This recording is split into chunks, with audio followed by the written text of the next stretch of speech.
तो प्रॉपर्टी 24 में आज सबसे पहले प्रॉपर्टी बायर्स को राहत देने वाली बड़ी खबर आपको बताते हैं।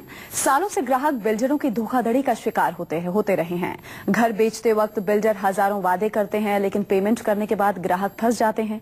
फ्लैट बेचते वक्त किए गए सारे वादे हवाई साबित होते हैं, लेकिन अब धोखाधड़ी करने वाले बिल्डरों के लिए बुरे दिन आने वाले हैं, क्योंकि रियल एस्टेट रेगुलेशन और डेवलपमेंट बिल पर राज्यसभा की सेलेक्ट कमेटी ने बिल्डरों के खिलाफ सख्त कदम उठाने की सिफारिश की है।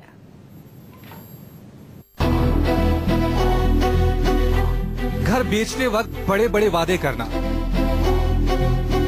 घर बनाते वक्त घटिया सामग्री का इस्तेमाल,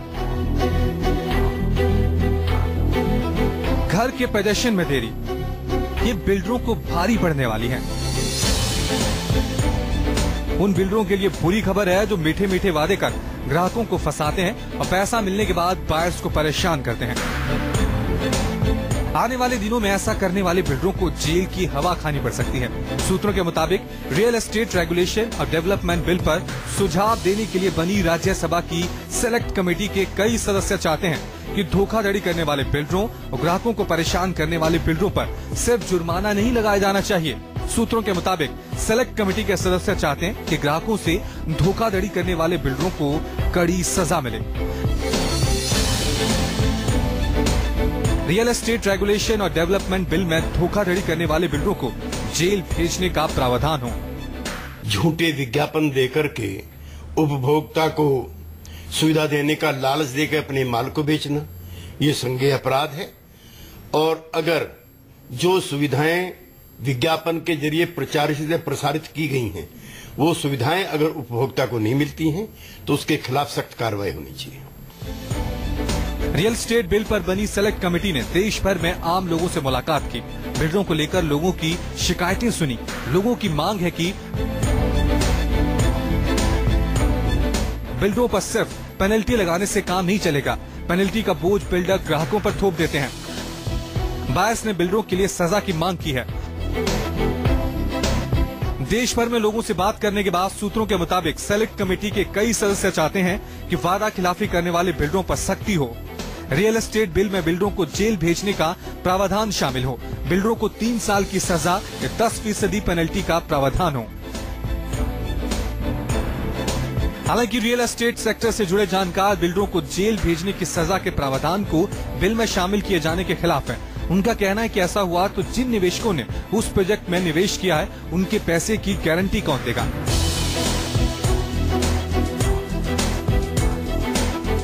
अगर आप इस तरीके के इतने कठोर जो स्टेप्स हैं या कदम उठाना चाहते हैं, तो उसके लिए आपको जो जितने डिपार्टमेंट्स इन्वॉल्व हैं, उन लोगों को भी उनकी भी जो रिस्पॉन्सिबिलिटीज या लायबिलिटीज हैं वो भी निर्धारित करनी चाहिए।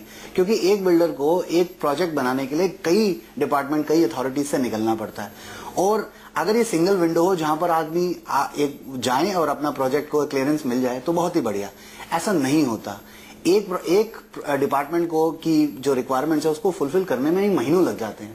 तो मेरा मानना है ये बहुत ज्यादा कठोर है। मेरे हिसाब से तो सारी टेंटेड है किसी न किसी एंगल में, किसी न किसी तरीके से अगर देखा जाए तो बिल्डर कम्युनिटी, डेवलपर कम्युनिटी जो कि पार्ट है इसके, वो काफी सारे ऐसे टेंटेड हैं। लेकिन वो सोल्यूशन नहीं है कि आप उनको बिहाइंड द बार्स डाल दो। अगर मैं इन्वेस्टर हूं, मैंने एक XYZ पे इन्वेस्ट किया हुआ है, तो मेरे को तो अपनी इन्वेस्टमेंट से मतलब है। मेरे को ये मतलब नहीं है कि आप उनको बिहाइंड द बार डाल दो, उनको आप पनिशमेंट दे दो।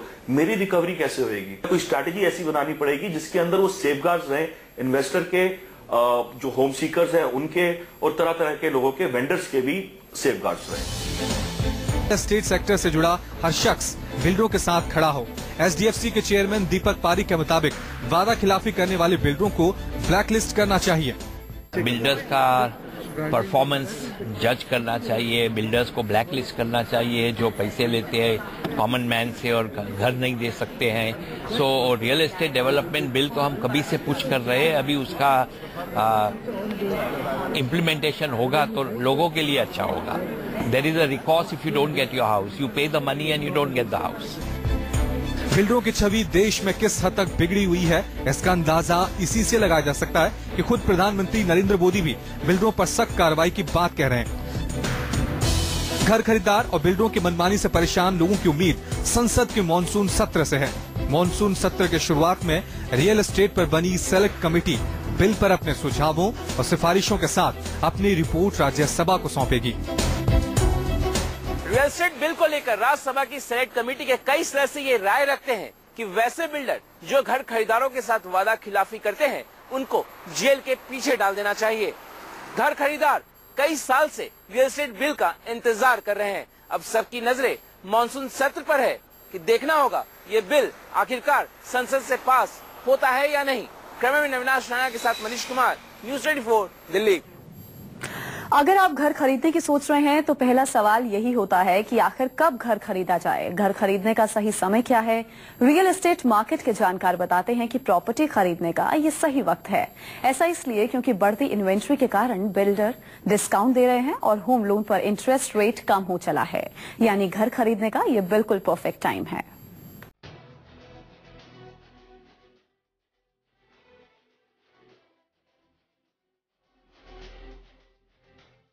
नोएडा, गुड़गांव, फरीदाबाद, नोएडा एक्सटेंशन, इन इलाकों में सैकड़ों नहीं हजारों की तादाद में फ्लैट बन चुके हैं या प्रोजेक्ट पूरे होने वाले हैं।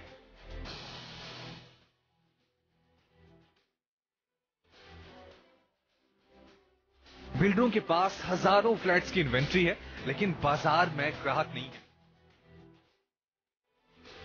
ऐसे में सवाल यह है कि क्या यह घर खरीदने का सही समय है? अगर आप घर खरीदने की प्लानिंग कर रहे हैं तो वाकई यह आपके लिए बेहतर समय है। ऐसा इसलिए क्योंकि मार्केट में फ्लैट्स की सप्लाई ज्यादा और ग्राहक कम है। सप्लाई ज्यादा होने की वजह से बिल्डर्स के तेवर नरम है। बड़े शहरों में प्रॉपर्टी की कीमत स्थिर बनी हुई है। नई जगहों पर कीमतों में गिरावट आई है। इसलिए जानकार सलाह देते हैं कि अगर आप घर खरीदने का मन बना रहे हैं तो यह समय सबसे बेहतर है। मार्केट जब स्टैग्नेंट होती है या मार्केट जब उस दौर से निकल रही होती है जिसके अंदर में वो अपने करेक्शन पीरियड में होती है, वो बेस्ट टाइम है जिस टाइम पे आपको एंटर करना चाहिए। और मेरा मानना है कि ये आने वाला 10 साल जो है वो रियल एस्टेट सेक्टर में ऐसा नहीं आने वाला जब आपको इस तरीके का मौका मिले जब आप मार्केट के अंदर एंटर करें, जहां पर बिल्डर्स की बहुत तरीके से बहुत लुभावनी ऑफर्स भी हैं और जो प्राइजेस हैं वो काफी स्टैग्नेंट हैं और आने वाले समय के अंदर में बढ़ने वाले हैं। मार्केट चाहे आप नोएडा चाहे ग्रेटर नोएडा की बात करें, हर 3 साल के अंदर में डबल हो रही है और ये पिछले कई सालों से जो ट्रेंड है ये चलता चला आ रहा है। तो मेरा मानना है कि this is the best period for anybody to enter into this market. Home loan में ब्याज की कटौती के बाद भी प्रॉपर्टी मार्केट में मंदी है। बिल्डर्स के तमाम कोशिशों के बाद भी ग्राहकों को रिझाने में नाकाम हो रहे हैं। अच्छे दिनों की उम्मीद में बिल्डर ने बड़े बड़े अपार्टमेंट तो बना लिए, लेकिन अब बाजार से रौनक गायब है। पिछले दिनों में बिल्डर्स के पास इन्वेंट्री बढ़ी है। बिल्डर इन्वेंट्री कम करने के लिए भी डिस्काउंट दे रहे हैं। फ्लैट्स पर 10 से 20% तक का डिस्काउंट। नोएडा एक्सटेंशन में दाम 10% तक घटे। ग्रेटर नोएडा एक्सप्रेसवे पर 10 से 15% तक दाम घटे। बेंगलुरु और मुंबई में भी प्रॉपर्टी की कीमत घटी। प्रॉपर्टी मार्केट से जुड़े जानकार कहते हैं कि सिर्फ दिल्ली, एनसीआर, मुंबई और बेंगलुरु जैसे शहरों में ही नहीं, देश के हर हिस्से में प्रॉपर्टी मार्केट में नरमी का रुख है और इन्वेंट्री कम करने के लिए बिल्डर कई तरह के ऑफर दे रहे हैं।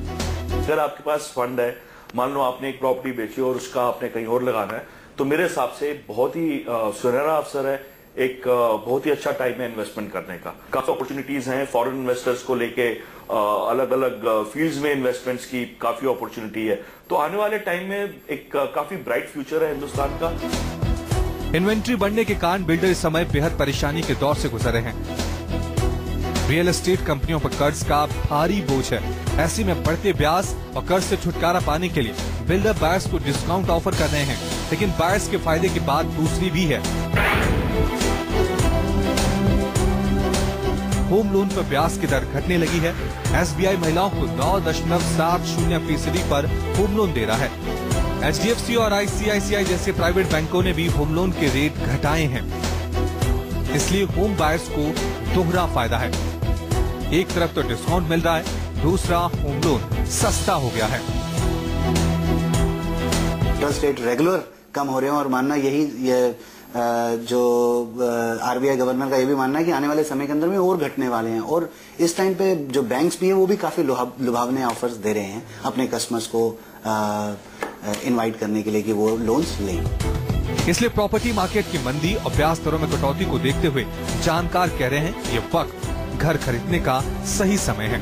लंबी अवधि में ये मार्केट में ये ट्रेंड बना रहे जरूरी नहीं। इसलिए अगर आप घर खरीदने की प्लानिंग कर रहे हैं तो अपने प्लान पर अमल करने के लिए ये वक्त आपके लिए सबसे सही समय है। रियल एस्टेट सेक्टर संकट के दौर से गुजर रहा। बिल्डरों ने फ्लैट तो बना दिए पर इन फ्लैट्स के खरीदार नहीं है। अब इन फ्लैट्स को बेचने के लिए बिल्डरों को डिस्काउंट ऑफर देना पड़ रहा है। यही वजह है कि जानकार कह रहे हैं कि घर खरीदने का इससे बेहतर समय कोई नहीं हो सकता। कैमरामैन अविनाश राणा के साथ मनीष कुमार, न्यूज़ 24, दिल्ली। प्रधानमंत्री नरेंद्र मोदी का सपना है कि साल 2022 तक सभी लोगों के सर पर छत हो। प्रधानमंत्री ने पिछले दिनों शहरी भारत की तस्वीर सुधारने के लिए 3 बड़ी योजनाएं शुरू की, लेकिन अभी भी आम लोगों के लिए प्रॉपर्टी खरीदना बेहद महंगा है। ऐसा इसलिए क्योंकि फ्लैट्स की कीमत आसमान छू रही है। सवाल यहाँ पर यह कि देश में अफोर्डेबल हाउसिंग प्रोजेक्ट्स की सिर्फ चर्चा क्यों होती है? आखिर मिडिल क्लास के लिए अफोर्डेबल हाउसिंग प्रोजेक्ट सपने से हकीकत में कब बदलेंगे?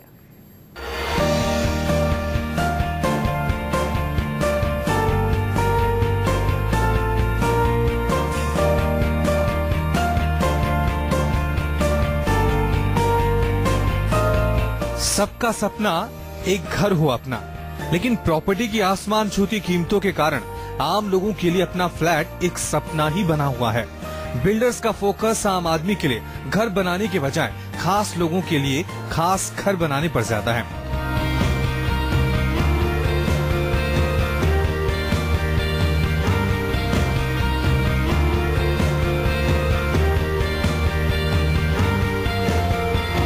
बिल्डर्स अफोर्डेबल हाउसिंग के बजाय बड़े और लग्जरियस घर बना रहे हैं। यही वजह है कि आम लोगों के लिए घर का सपना पूरा नहीं हो पा रहा है। जानकार भी इस बात को मानते हैं कि देश में अफोर्डेबल हाउसिंग की सप्लाई बेहद कम है। क्या फंडिंग काफी है इंडिया में, बाहर से भी आ सकता है। हमारे पास भी काफी फंडिंग है बैंकों के पास, प्रोजेक्ट्स के लिए, इंडिविजुअल लोन्स के लिए। अभी तो सब बैंक्स हाउसिंग लोन्स देते हैं। सप्लाई बढ़ाना चाहिए।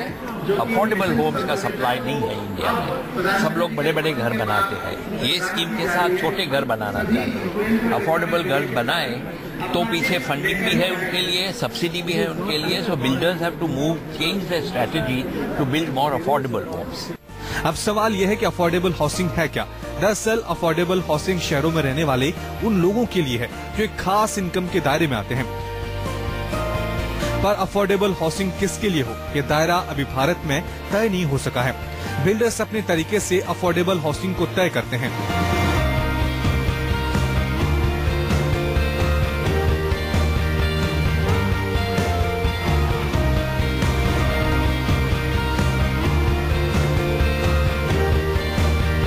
KPMG के मुताबिक EWS में सालाना 1.5 लाख की इनकम वालों के लिए 300 वर्ग फुट का फ्लैट, सालाना 3 लाख तक की इनकम वालों के लिए 600 वर्ग फुट का फ्लैट, सालाना 10 लाख तक कमाने वालों के लिए 1200 वर्ग फुट का फ्लैट अफोर्डेबल हाउसिंग में आता है। लेकिन बिल्डर्स का फोकस 600 वर्ग फुट से छोटे साइज के फ्लैट बनाने पर ना के बराबर रहता है।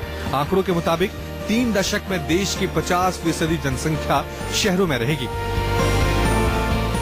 फिलहाल शहरों में 2.5 करोड़ घरों की कमी है। अगले 3 दशक में देश में अफोर्डेबल हाउसिंग की डिमांड बढ़ेगी। अफोर्डेबल हाउसिंग के लिए करीब 5 से 10 लाख करोड़ रुपए की दरकार है। ऐसे में सवाल ये कि बढ़ती डिमांड के बाद भी बिल्डर इस मार्केट में क्यों नहीं इन्वेस्टमेंट कर रहे हैं? इसकी वजह है जमीन के आसमान छूती कीमतें। अफोर्डेबल हाउसिंग क्यों नहीं आ पा रही?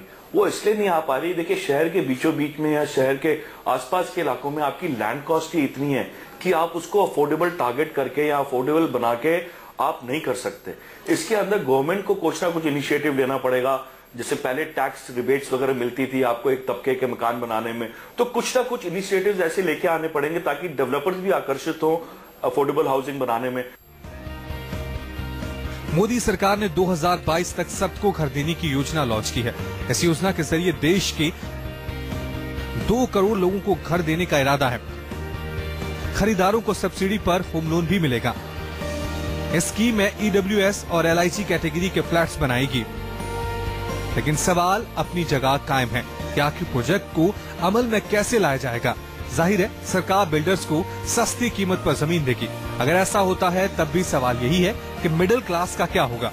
मिडिल क्लास को कब अपनी पॉकेट के हिसाब से घर मिलेगा?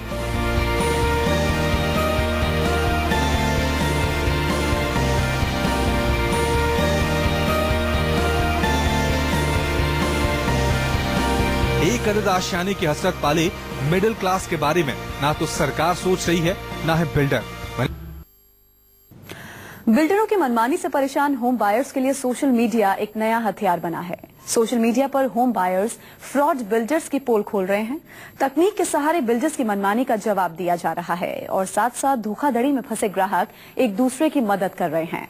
यानी सोशल मीडिया अब होम बायर्स के लिए बड़ा हथियार बन गया है।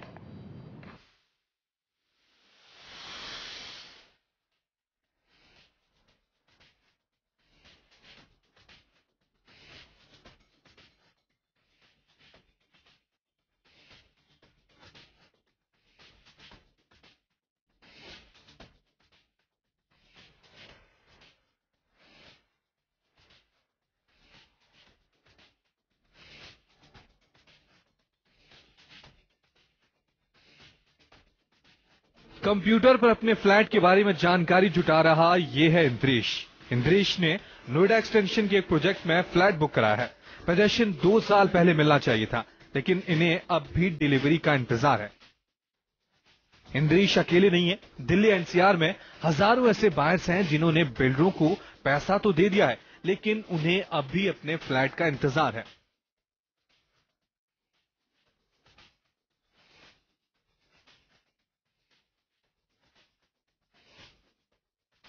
इंद्रेश समेत दिल्ली एनसीआर में घर की बुकिंग कराने वाले हजारों बायर्स ने पिछले दिनों राहुल गांधी से मुलाकात की थी।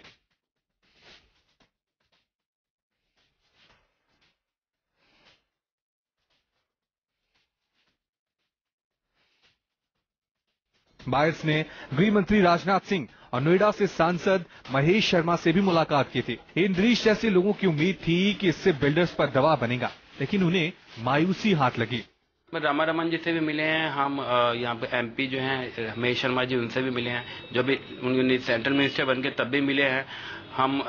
राहुल गांधी जी से भी मिले हैं हम, राजनाथ सिंह जी से मिले हैं। हमने सभी से लोगों से मिल चुके हैं, लेकिन बेनिफिट इसका सर 2 या 3 दिन तक इसका असर होता है। उसके बाद में सारा कुछ पहले जैसा हो जाता है।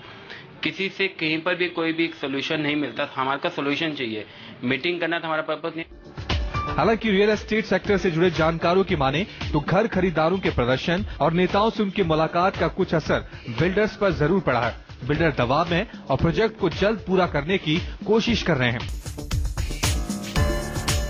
आपकी नेगेटिव पब्लिसिटी हो रही है। अगर आप बात कर रहे हैं कि अगर एक एक्स बिल्डर के अगेंस्ट इतने लोग खड़े हैं, रोज मीडिया का भी बहुत बड़ा इसमें सहयोग रहा है इन लोगों के साथ जिनकी कमिटमेंट्स पूरी नहीं हुई है, तो मीडिया ने भी इनको सपोर्ट किया, ये खुद भी आए हैं। उससे एक प्रेशर 100% डेवलपर पे डेवलप हुआ है और वो किसी न किसी तरीके करके उन्होंने वो कमिटमेंट्स को मीट आउट करने की कोशिश की है और कर रहे हैं। प्रेशर ठीक है, बिल्डर को बार बार पता चलता है कि अगर वो नहीं करेगा तो आगे भी सेल नहीं कर पाएगा, पर क्या इस प्रेशर के चलते हुए काम करेगा, वो एक थोड़ा सा सोचने वाला बात होता है कि बिल्डर तो अपनी ओर से ही चाह रहा है कि कैसे ही ये डिलीवर करे, कैसे ही सेल्स इस प्रोसेस में बढ़े। ऐसे में बिल्डर्स पर दबाव बनाने के लिए बायर्स ने सोशल मीडिया का रुख किया है। इंद्रेश जैसे बायर फ्लैट और बिल्डर से जुड़े मामलों को लेकर फेसबुक, व्हाट्सएप पर अपडेट डालते रहते हैं। खरीदारों ने सोशल मीडिया पर अपने ग्रुप्स बनाए हैं और आपस में सभी जानकारियां साझा करते हैं। इतना ही नहीं, फ्रॉड बिल्डरों के बारे में घर खरीदारों को आगाह भी करते रहते हैं।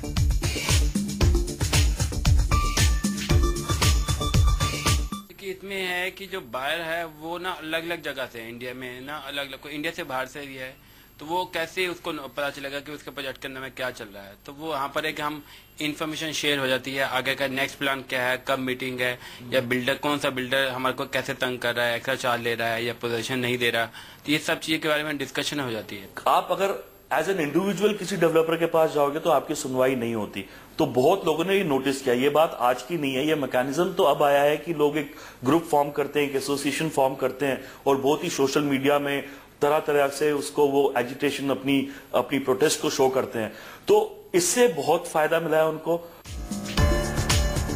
सोशल मीडिया पर बिल्डर्स के एक्टिव होने का भी असर दिखा है। कई बिल्डर्स ने ग्राहकों की शिकायत सुनी है। सोशल मीडिया और दूसरे प्लेटफॉर्म पर भी ग्राहकों की सक्रियता का ही असर है कि पीएम तक बिल्डरों से परेशान कर खरीदारों का दर्द पहुंचा और पीएम ने बिल्डर्स पर नकेल कसने का भरोसा दिलाया है। ये सरकार कंज्यूमर की सुरक्षा इस पर सजग है। पार्लियामेंट में एक बिल ऑलरेडी हमारा गया है, अभी संसद में चर्चा होगी इसकी। वरना हमारे देश में चाहे अनचाहे ये जो बिल्डर लॉबी है उनकी छवि काफी गिरी हुई है और गरीब आदमी अपने जिंदगी की पूरी पैसा उसमें लगाता है, यानी उसके जीवन का वो एक ही घटना होती है और फिर वो जब लूट जाता है तो उसका तो सब लूट जाता है। एक छोटे छोटे गरीब कंज्यूमर को प्रोटेक्ट करने के लिए संसद में कानून लाया गया है जो आने वाले सत्र में पारित होगा। सरकार बायर्स के हितों की रक्षा के लिए बिल कब लाएगी ये तो तय नहीं है, लेकिन ग्राहक सोशल मीडिया और दूसरे प्लेटफॉर्म के जरिए अपने हितों की लड़ाई लड़ रहे हैं। सोशल मीडिया पर सक्रिया इंद्रीश जैसे होम बायर्स ने अपने साथ दूसरे ग्राहकों को भी जागरूक बनाया है और बिल्डरों की मनमानी का मुकाबला कर रहे हैं।